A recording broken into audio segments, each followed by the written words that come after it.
infestation and you want to turn the tide, you got Four Seasons Pest Solutions on your side. Hey, I'm Matt with Four Seasons Pest Solutions, and today we have John with us. He's from over in Middlesboro, Kentucky. He's been working with us for about a year, and today we're going to ask John some questions. We're going to kind of have get kind of personal with John and get just some information about his life and the day in the life of a pest control technician. So we're going to get right into these questions now. What I want you to understand about these questions is that the questions are scripted, but the answers are not. John, did we go over you with? No. Okay, he's not went over any answers with us. He sees the questions, so he's had some time to think about them. But we're going to get right into it. John, what territory do you cover on a regular basis? Usually I'm in the southeastern Kentucky area, in the mainly Barville, Middlesboro, Corbin, Harlan, London, those areas, Williamsburg. Appalachian area. Yep. Appalachian area. So if you're from Appalachia, then that's where John's from. And so you guys might be kindred spirits in that manner.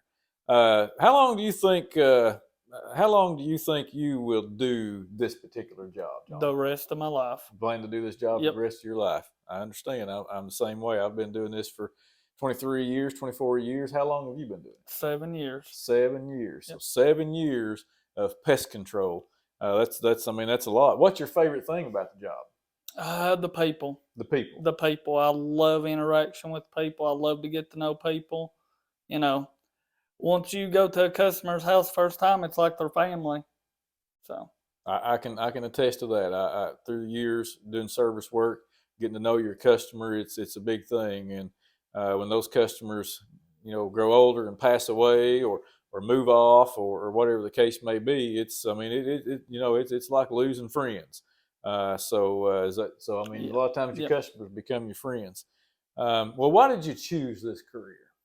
Well, I'd worked at Walmart previously for probably about 14 years. Mm-hmm. So it was family. I needed family time, and this job allows me to have that family time. Okay. Well, let me ask you, this is not a scripted question.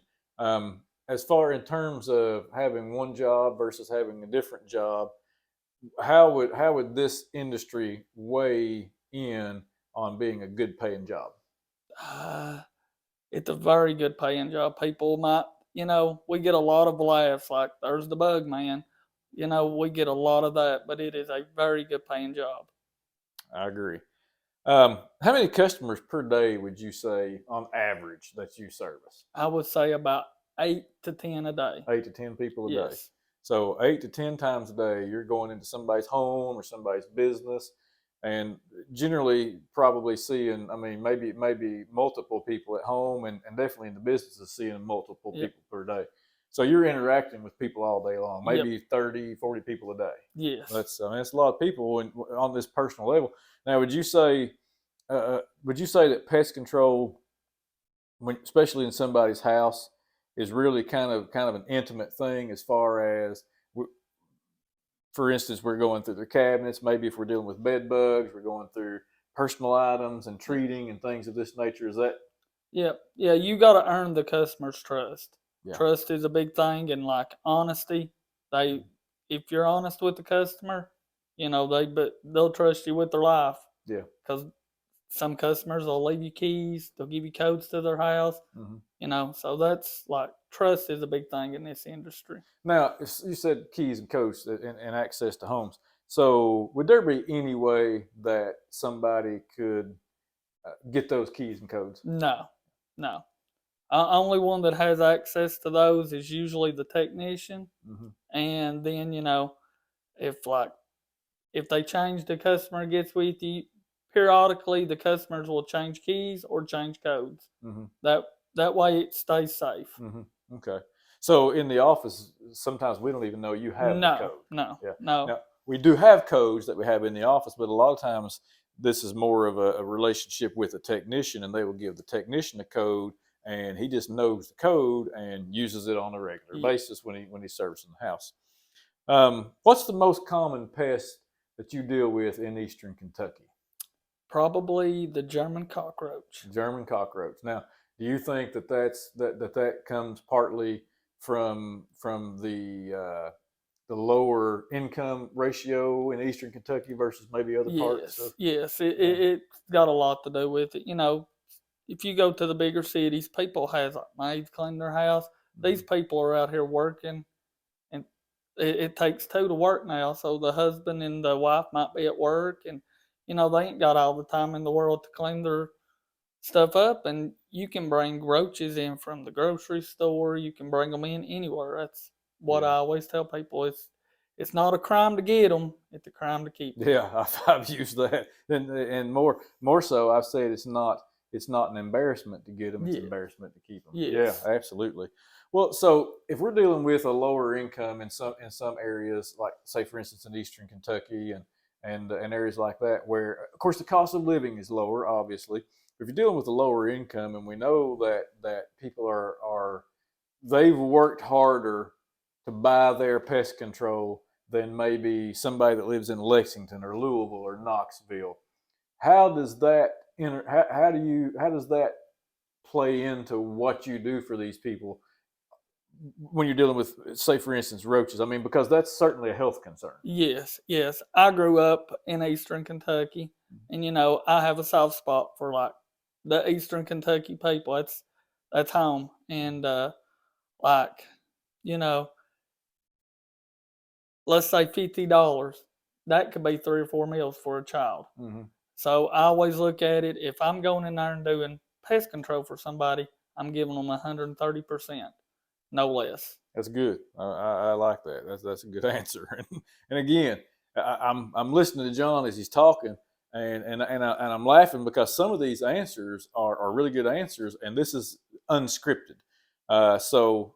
These are great answers. So let me ask you this. Of course, I'm the owner of Four Seasons Pest Solutions. Why did you choose Four Seasons? And not just why did you choose it, why are you still here? It's like a family environment. We all make mistakes, and when we do make those mistakes, you're not to jump the gun. I've worked in areas, you know, where the boss man, you know, he would throw you under the bus, he would cut your throat, and you know that's not family like, you know. And somebody to stick by you, I'll be here till I retire. I like those answers. Well, take us through, just quickly take us through a day in John's life. Okay. Well, in the morning, I usually get up around 7 o'clock. I get my kids off. I've got 5 kids. You know, one's an adult now, so he does his own thing. But I get 4 kids off to school. I usually call my wife, see if she made it to work, and then I get in my truck and I go on out. Usually, my first stop, I would say, usually it's in Corbin. Mm-hmm. Usually, my first stop is in Corbin. So wait, so then you drive on a regular basis. You're driving from Middlesboro to Corbin to start your day. Yep. Okay, and then and this is after you've gotten your kids off to school, make sure your wife got to work, and you got to do your day's work, and wherever you end up, you got to go back to Middlesboro. Yep. Okay, go ahead. And usually I get started there. Usually there's a little community in the Corbin area called Rockholds. Mm-hmm. Usually I'm in that area. Then when I'm on my way back, usually what I'll do is I'll go to my further stop if possible, Mm-hmm. and work my way back to Millersboro. Let's say I got a stop in Millersboro that day. If I can get it like at 5:30, 6 o'clock, Mm-hmm. I don't care one bit. And that's something else I'm big on. Like a lot of companies do not work after 5 o'clock. I'm one, I know family life, you know, and like work life with other people. I don't care to do you on 6, 7 o'clock. If that's the way your schedule falls, I'm always willing to work around other people's schedule to benefit them. Well, then that all goes back to this whole thing. You're from the area, and you are. I mean, these are your people. I mean, you know, as far as that goes. So you can kind of see things on a level that they see things on, and realize the hardships that come in that area. Which that area having been primarily a coal area throughout all the years, and that's kind of something that's fallen to the wayside. So it makes a big difference. Yes. Now, the next question we had was the type of people that you deal with, and we've kind of already covered the type of people that you deal with. So I want to ask you a question that's not scripted. And this may be one of those questions I might regret asking, but so what's your biggest pet peeve about customers? Biggest pet peeve.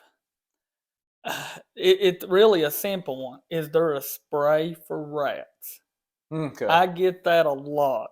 Okay. So is there a spray for No, rats? no, they are not. There's most certainly not. I get asked that daily, like stopping at a gas station. Mm-hmm. Usually somebody will be like, "Is there a spray for rats?" And I'm like, "No, no." So they know you're pest control, and of course we cover. So how do you redirect that? I'm like, we use baits, Mm-hmm. and we'll come in your home. We'll set up some bait boxes outside of your home and inside of the home if needed, and we can control those. So you said bait stations inside the home. Yes. So is that safe? Yes. Okay. Yes, very safe. What makes it safe? Well, we put them in a container. It's a lock box. Mm-hmm. No kids, no animal can get in it. And I'm real picky because I have younger kids. Mm-hmm.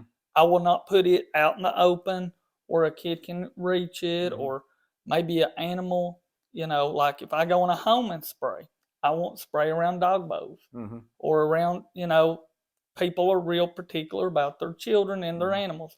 Like I won't spray around toys if Mm-hmm. there's a baby around.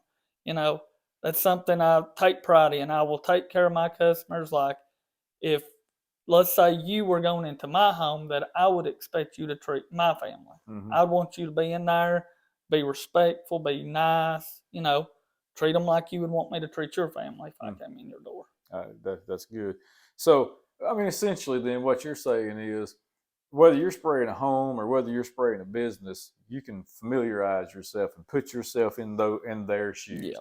Here I am, I've worked 60 hours this week and I've only brought home this amount of money, and I'm dealing with a roach issue because I buy groceries here, or my nephew came in, or my cousin, or my Aunt Myrtle, or whatever happened. You can kind of put yourself in their shoes and say, hey, how would this, and even in a business, that these people are working harder in business over there. If you have a grocery store over there, it's probably going to be less frequented than one, say, let's find, again, using Louisville or Lexington or Knoxville. So you understand the value in the service that you provide versus the income disproportionism that we see in the country versus in the city.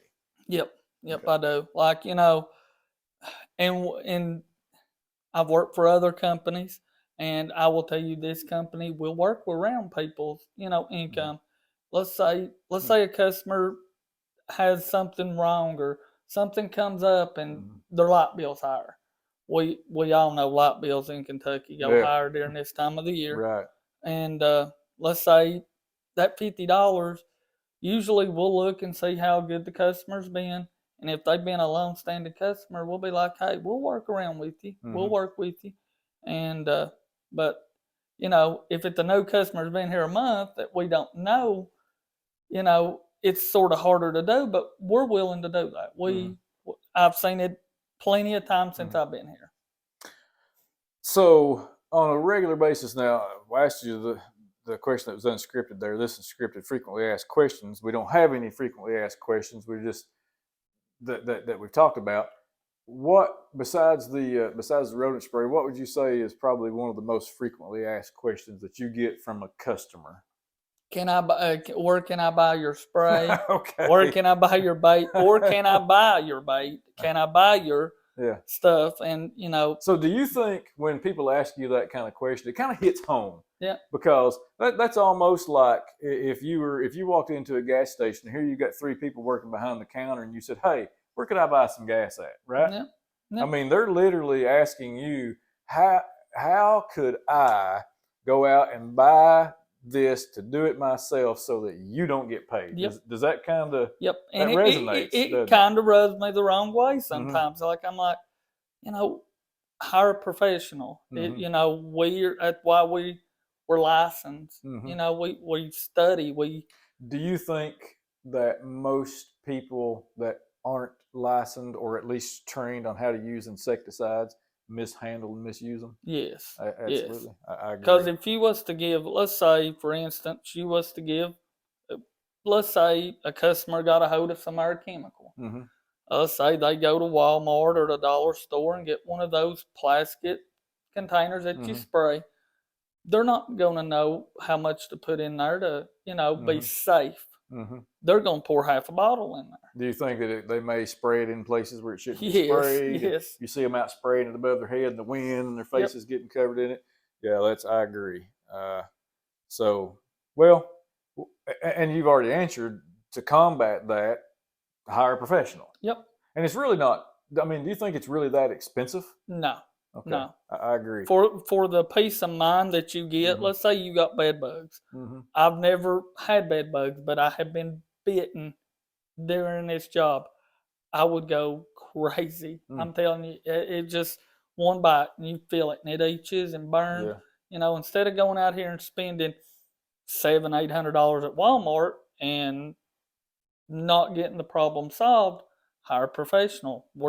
We might be $100 more bucks, but you're going to get somebody who's in there with knowledge, with with the passion to get it done. Because I sort of feel like we're, when we go into somebody's house, we're like a doctor of some sort. We're the bug doctor. Yeah. Because elderly people has breathing problems, and stuff like that. I'm one that I'm real big. If you got bad lungs, it's if you have roaches, you better get rid of them. That's right. Yeah. Well, do you have anything that you would like to add before we close up? No, but if you need pest control anywhere in southeastern Kentucky, give us a call. I always say, you get what you pay for, and if you call me, you'll pay for the best. Any pest, any season, we're the solution. At our family-owned and operated local institution. If you're dealing with an infestation and you want to turn the tide, you got Four Seasons Pest Solutions on your side.